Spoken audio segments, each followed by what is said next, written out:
let me ask you a quick question, Marissa. Did you realize, and what's your reflection on this? With Nehemiah, he Mhm. did all of this when he was an older man. What's Mm. your insight on that?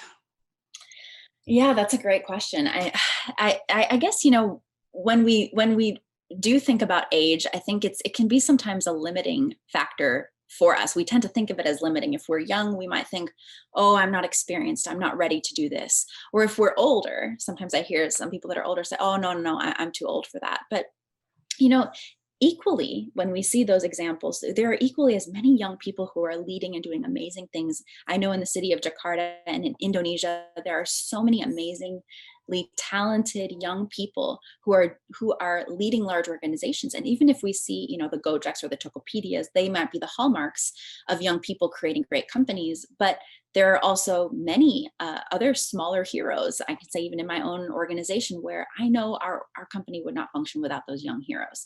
Now on the older side, where my grandparents actually lived, they lived in an area where people were 85 years old, 90 years old, running marathons. I mean, running 26 miles, which is I forget the kilometers, but they're biking, playing tennis. You see many people who are like even a Warren Buffett who is working in his older age. I think in Indonesia, many of the large business owners, you see them. They don't stop working when they get older. They continue to do good work. They might be mentoring younger people.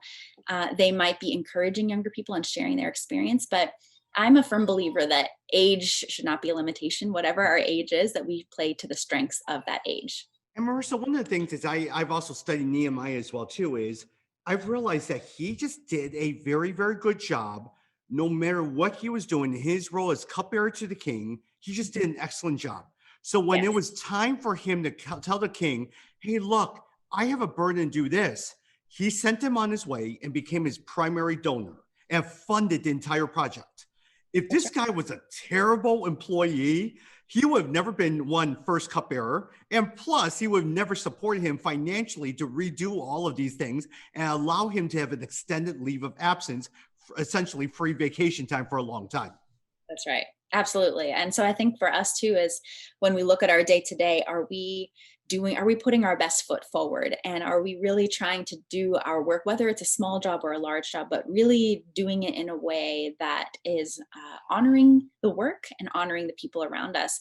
I think the other side of that too, Tommy, is, I see this in myself that sometimes we beat ourselves down when Yep, we don't feel we're doing a good job. yep, yep, yep. We say, oh, man, I really didn't do a good job there. And then that thought can just, circle around and then drain our energy. And so I think equally is when we are not living to the standard that we want to live to, do we have, like I mentioned earlier, those trusted friends around us who can say, hey, I didn't do a good job with that project. I didn't put my best foot forward. Hey, can you check up on me for my next project Yeah, that, yeah. that I would actually put my best foot forward and start today. And I think even with this whole pandemic, Tommy, I think one of the things that has really struck me is, we maybe can't change the past. We can't change other people, but one thing we can change is the future and we can change ourselves. And so I think when we look at Nehemiah, we see that, yeah, he can't change other people. He can't change the past, that this wall is totally crumbled and it's been 140 years, but he can change the future. And that is what he does in every small step that he takes. But with that said, Marissa, I will add on is, but with the past, you learn from the past. You learn lessons from the past because it happened to you for a reason. It Correct. happened to you. And so how do you embrace those lessons that helps you create you into the person you are? And so one of my professors in college says to me, if you do not stop and reflect upon your past, you are doing yourself a disservice because those are lessons that you just need to apply. Absolutely, absolutely. And the reality is we learn the most from our pain. And when we make a painful mistake or there's something that bad that happens around us, I mean, that's when we learn the most. And I think, just taking as much as we can as learning, as you said, from what has happened in our past, maybe what has also happened in other people's past. And it's so helpful to learn history. I remember when I was growing up, I hated history. I thought it was so boring. I never paid attention to what would happen. But then when I actually moved to Indonesia and I came into a family business and I realized a lot of the ideas that I had or solutions that I had, they didn't make sense because I didn't know the history. And so I've spent now this last 10 years, and I continue to try to always ask, okay, what is the background here? What is the history?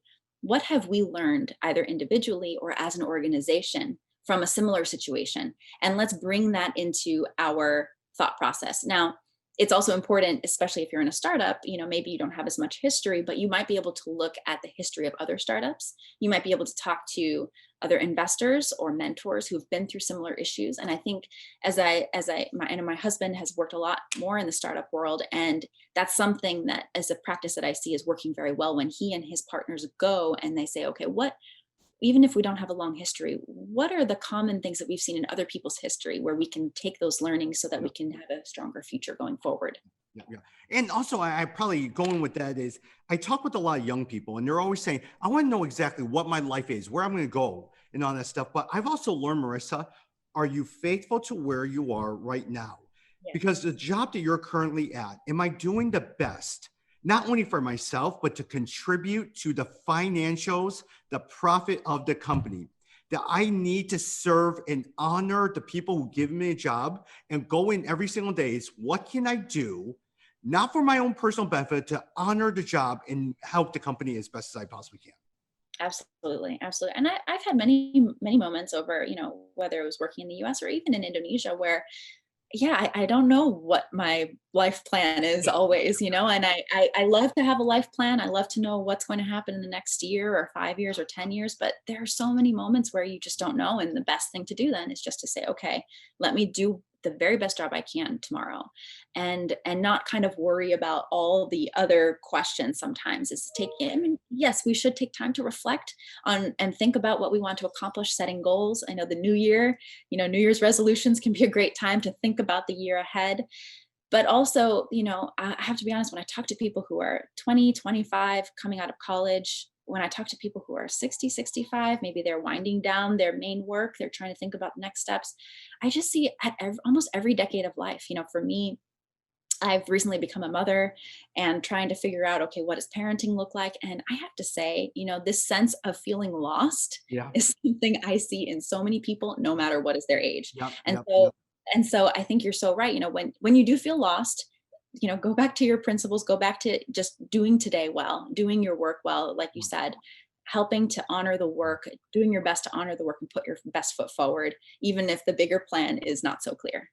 As you reflect upon your life, is there a mistake that you've made, whether it's in your current job or back in the days in New York and all that stuff, that in some sense haunts not the best, but I'll say that still haunts you to this day, that you have learned and has always stuck with you no matter where you've been? Yeah, that's a great question. I mean, there are a lot of yeah, there are a lot of issues or mistakes I think that have made some that I've made and that others people have made, and some of them have been able to been restored and some have not. Yeah. A couple, maybe I can give a couple of examples. Uh, I remember when I was in college, I really, really wanted to go to business school. And so I applied and I actually got an interview. And in the interview, it was all going very, very well.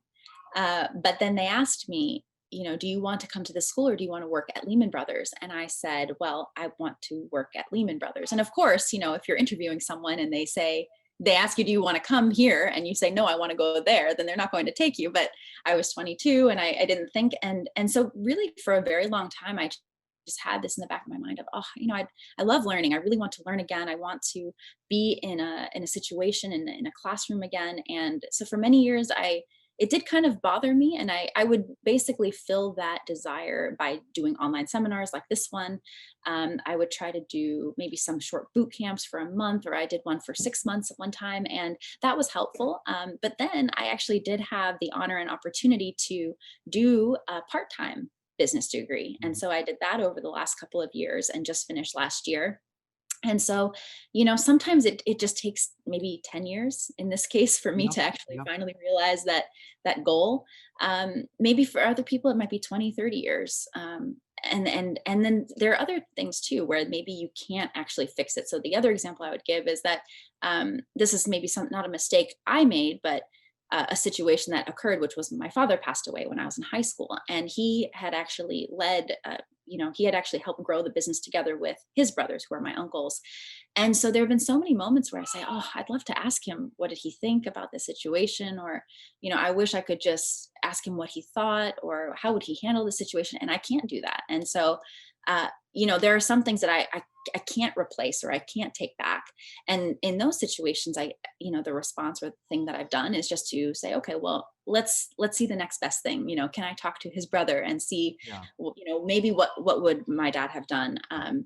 Or even just other business people. There are so many amazing business people in Indonesia and in Jakarta. And one thing I love about the city of Jakarta that I have not found quite anywhere else is that people will take time. People will take time to have a coffee with you. Maybe in the case of a pandemic, you can't do a coffee. They'll pick up a WhatsApp call, and they'll just talk to you. And I've found that so helpful. So even though, maybe I haven't been able to ask my own father what he would have done, I can ask someone else's father, hey, what would you do in this situation? And that has been so incredibly helpful as I've wrestled with or addressed different challenging business issues that I don't know how to face. The primary audience listen to this is those in Indonesia. You're going to have some people here from the US or the West listening to it. You've worked in both worlds, Lehman Brothers, as well as now in Jakarta. How does leadership, talk to me about the differences between leading in Jakarta in Indonesia and leading in the US? Mm. So even in the U.S., I think there are slight differences, but I guess the main differences are maybe the cultures or the ways in which people relate to one another. So one common thing about Americans is that Americans can tend to be very direct. Very, And yes. and just say things how they are. And in Indonesia, people tend to be less direct. And I don't think one is better than the other. It's not right or wrong. It's just a slightly different way of approaching people. And so when we are dealing with different people, I think even as leaders, one of the main things I learned is that you can't lead this in the same way for all people. And I think if anybody who's a parent, I only have one child, but I've heard that you can't parent all the children in the same way. And it's similar in any walk of life with our friends. We're not maybe the same exact friend to each friend that we have. We might be each friendship takes a slightly different nature. And so I think the main difference in Indonesia and in America is that it's just in how you relate to people. Are you aware of the discomfort someone in Indonesia might have if you are very direct? Can you still pass the message on in a way that is clear but not uncomfortable? And another thing that I really see is that people take time to build relationships in Indonesia. I think they do that in America too, but in Indonesia, people will sit down, have lunch, just talk about whatever is happening and just enjoy each other's presence. And I've really enjoyed that and really appreciated that. Something I miss a bit now during this pandemic where we can't meet people as often. But that is something that is important, and I even need to do more of, is just to get to know people, to build those relationships, even if it seems like you're not talking about anything and you want to be efficient with your day, but taking a time, a coffee, a lunch, or just checking in and saying, hey, how are you? That can go a long way, I think, in Indonesia from what I've learned in my experience, as opposed to in America, you can just kind of get to the Yeah. point and move on. So, even in Indonesia, if you're dealing with Americans, or in America, if you're dealing with an Indonesian, it maybe doesn't matter what your location is, but just understanding the person that Yeah. you're dealing with. But even team style and leadership style, at least from what I see in Indonesia, a lot of times you have the family or you have the executives. It tends to be more top down. Those who are in operations or middle management want or expect to be told what to do. I think it's changing a little bit. I know it's changing now where it's more of a team approach, but there is still in the hierarchy that does exist.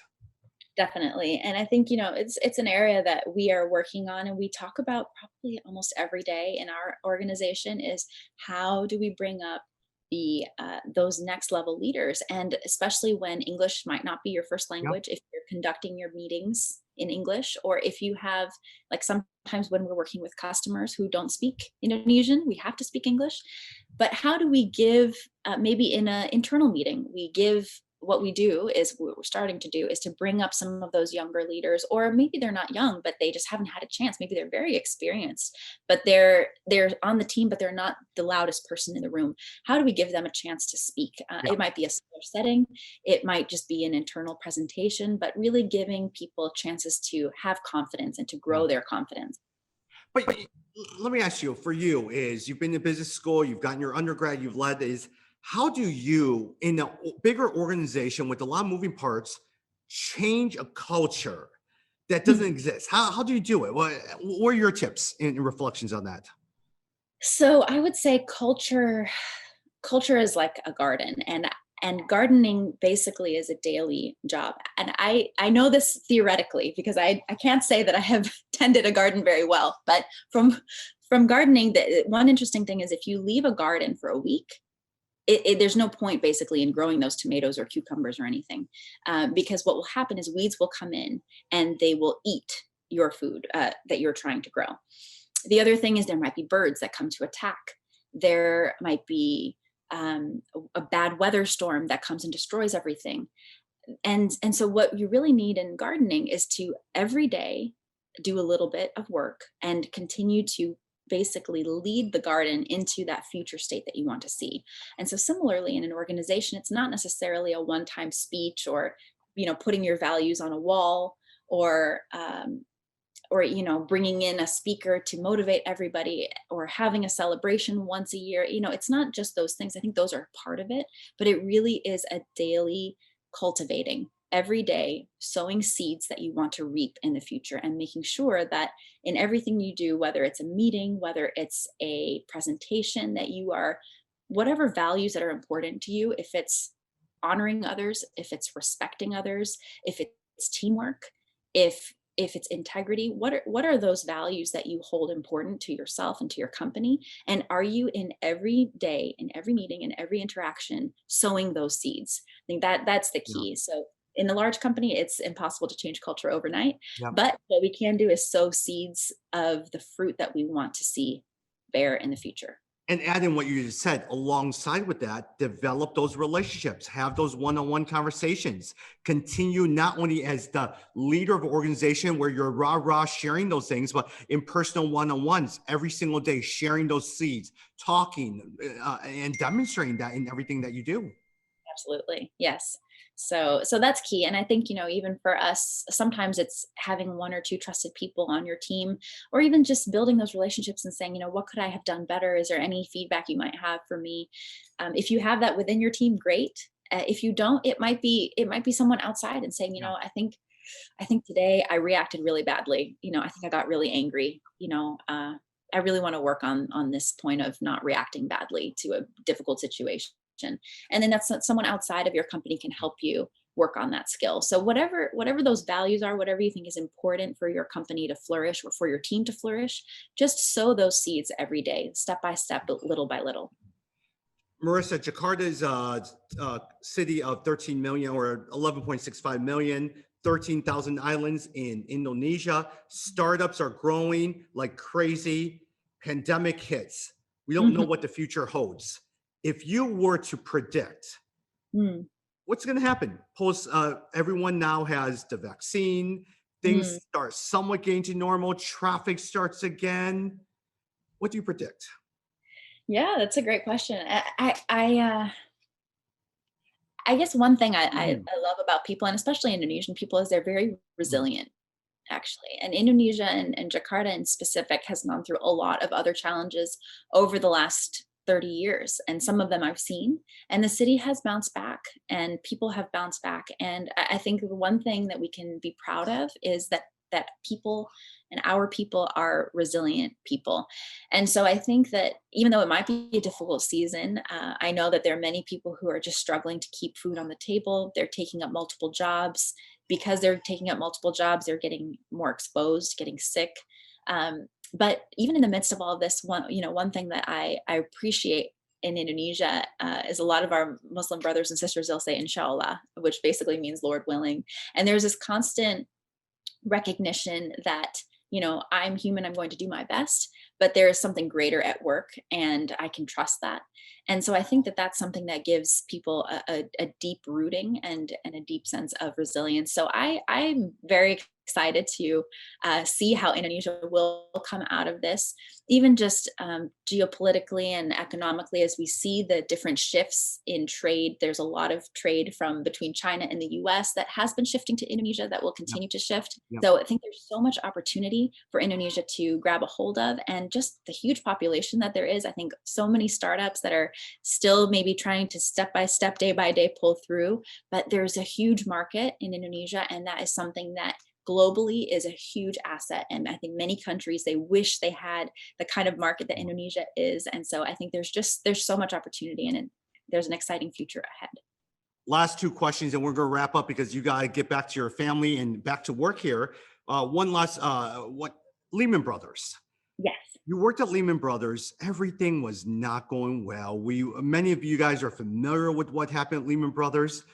What was it like? What lessons did you learn from watching everything that was crumbling around you at that point in time? Mm. Yeah. So, well, when I started at Lehman Brothers, it was like the best place to work. What would the equivalent be? Maybe I don't know if it's Tesla. yeah, landing a job at Tesla in America, or landing, I don't know, a job. I don't know if Tokopedia is exciting, or maybe it's some other startups, your dream job that you've landed, and all of your peers are, maybe happy, or maybe they're envious. I don't know, but you just feel so good about this job that you've gotten. And that's where I was. And then within months, I saw that the company started to unravel. The stock price dropped. It was in the high 80s, low $90 per share, slowly down, down, down to the 70s, 60s, 50s. And I remember, so I had already started working there, and people were visibly getting nervous. And I remember there was one call where there was an outside agency, a ratings agency, that had downgraded the company, and then everybody just kind of went ghost like, and they knew that bad things were happening. And so over the weekend there was a bankruptcy that was filed, and we didn't know what to do. So we went into the office, and we just sat there waiting to find out, okay, what will happen now. And in the subsequent weeks, it was very sad, because the company did file bankruptcy, and many people lost jobs. I saw grown men, because I worked on a floor where you could basically, there were no walls, you could see the entire floor, and you would see grown men crying. And that was hard to see. It was confusing. I was only 22, so I also didn't really understand everything that was happening. But the next few years, they were quite hard. Personally, I took it very hard, because again, it was my dream job. My dream basically got shattered, and yet I didn't want to give up, but I really hated the job, but I didn't want to give up. And so I was kind of just pushing myself to get through. And I was probably, yeah, most days I cried. I would cry in the bathroom sometimes. I just really was not my best self during those few years. But what I learned was to go back to the basics, to go back to, okay, why is it that I want to work? And I realized that, some of my motivations for working that job were not good motivations. I basically just wanted to make money. I wanted to have other people think that I'm great. I wanted, I think those were the two main things. Yeah, I wanted other people's approval, and I wanted some sense of financial security, and I was proud of that. And those were not good reasons to work. And Yeah. so then I had to, once I realized, okay, those are bad reasons. So what are my reasons? And so a couple of the reasons that I came up with, well, I want to have an impact. I want to work in a way that helps other people ultimately, and ideally, if I can help not just anybody, but actually help people who might be vulnerable, people who might not have a stable income. And so that's when I realized, okay, getting into manufacturing, it's a tough industry. There's a lot of slave labor. There are people who are not treated well in factories, but if we can do it well, then we can have a great impact. And so for me, that was something that mattered, and it was in line with my vision and my values in terms of the person and the life that I want to live. And so it was a time of reflection, but I think out of it, I was able to dislodge the things that just did not belong in my life and in my heart and in my mind. Yeah. So it was a great learning overall. Very, very good. I never heard that part of your story, so thank you for sharing as well too. I bet you every day walking into that office was just uncomfortable, Yes. and because no one knew what was going on. Right. That's right. It was not enjoyable. But better things have come out of it now. So very grateful. Well, Marissa, to a small degree, I still remember I worked in the telecom industry. Our stocks, we went public and the stocks were about 30, 40. It's currently now is at 200. But Mhm. when I was there, it dropped to 75 cents. Mm, No one knew what was going on. People right. were getting laid off left and right. They were moving operations, everything like that. And every day when you walk in, you were still expected to do your job, but you didn't know exactly what was going to happen. Right, right. And it can really shake you up. And so I think it's so important to have that grounding and to have, as I mentioned, it's the work that we do, it's not just the work that it informs our lives, it's our families, our friends, and making sure that we are living as holistic people and investing not just in our work every day, but also in the other areas of our life as we go forward and hone our leadership practice and become the leaders and the people that we want to be. Last question as we wrap up. How do you motivate yourself each and every single day? You talked about money, power, those things don't motivate you, impact, but on a day to day basis, when you have to get up and get into the grind of the day to day management, how do you keep yourself motivated? Mm, that's a great question. That's a great question. I think some days are better than others. And I think coming back to the talk, celebrating is important. You know, celebrating the wins, celebrating things that go well. I do try to make it a point. Sometimes people don't respond very well, but I try to make it a point to say, hey, you know, that presentation was actually really very good.